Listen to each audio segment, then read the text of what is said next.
A Baguio artist is bringing history back to life through a one-of-a-kind camera box. A handcrafted Igorot-inspired camera that does more than take photos. Mobile journal Francis Rivera with the details. Photos taken by Baguio artist Clinton Aniversario bring back vivid memories and a deep sense of nostalgia. It's more than just a camera box.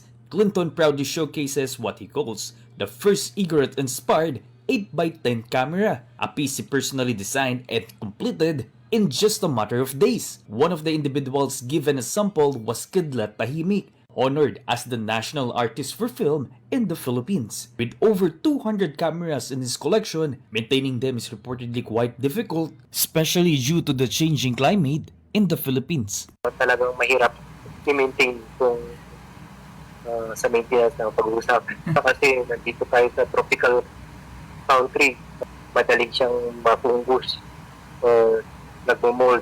Kaya kailangan naka-dehumidifier yung lens. Despite the challenges of maintaining his cameras, he finds unmatched joy in sharing happiness with others through his photos. Yung napasaya mo yung tao, yung parang sulit yung time na ipamahagi mo sa kanila. Pero gusto ko pa rin i-shoot para mapasaya lahat. Kaya kahit na kung may event, kahit na hindi ka na kumakain, hindi ka nagbe-merienda, hindi ka basta masatisfy mo lang yung customer mo. Di bali na sa akin. Back in the day, the camera bags took 10 to 15 minutes per shot.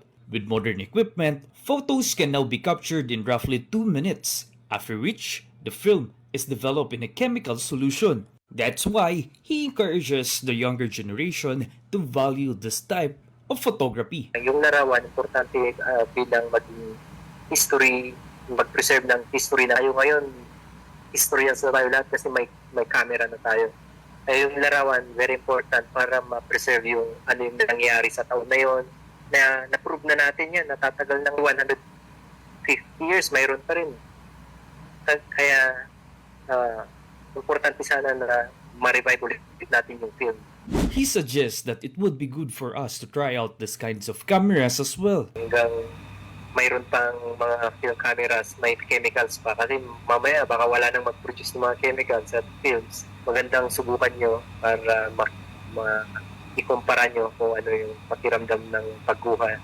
Mga kapatid, mobile journalist Francis Rivera, we are One News. Okay, mabilis lang ha. Proven yung mga cameras that use chemical and film.